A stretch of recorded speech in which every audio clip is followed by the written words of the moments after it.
Hey y'all, it's me again. Let me tell you, the conversation around this topic of manners and sir and ma'am is so rich. I truly appreciate everyone who's contributing, but I did want to respond to this comment and others that are like, okay, so what do we say? Then what is respect? If we're kind of being mindful of sir and ma'am for all the reasons, how do we show respect on the regular street? Here's the thing that needs to be said. First, we need to understand that respect is culturally bound. What that means is what may be seen as respect in one culture may not be respect in other cultures. Respect still needs to be thought about proactively because, for example, in Western culture, it's respect when you look someone in their eye to speak with them. But in Eastern cultures, and I would even argue sometimes in some rural Southern cultures, it is disrespect to look somebody in their face, especially if they're older than you, if you're showing deference, things of that nature. So here are my tips for keeping respect on the regular street. One, be considerate. Consideration is different than just, hey, how you doing? Sir, ma'am, the things that are programmed in us, the norms and things that we say sometimes that without thinking.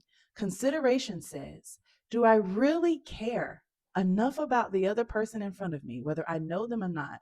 Do I care enough about who they are as a person to be able to ensure that I am respecting them how they want to be respected, that I am treating them how they deserve to be treated. Consideration is tied to care instead of just kind of it bringing a norm that we've just perpetuated over time. Two, make sure you're just being mindful of gender neutral terms. I'm Southern. I say y'all for a group of people. If sometimes if I'm talking to someone and I don't know their name or their gender, I'm like, hey friend, what's your name? Hey friend, what did you say?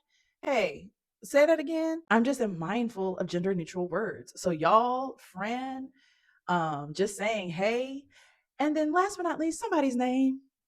If you know somebody's name, call them by their name. There's so much power in just saying someone's actual name. And third, time, place, manner, and tone matter. All right. You know the intention of your heart. You know where you are coming from.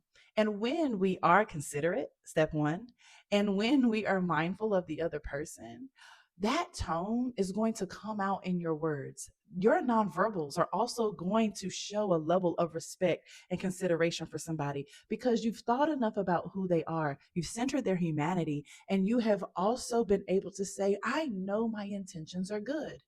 Now, are we still going to mess up? Yes. But the whole point of messing up is that we say that we mess up, we apologize, we do better the next time, and we keep it moving.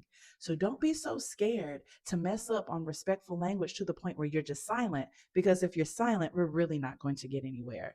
Go back, look at the video, join the conversation. I hope these very easy tips were helpful, and I hope that we can really continue respect for one another and consideration of one another as we center humanity.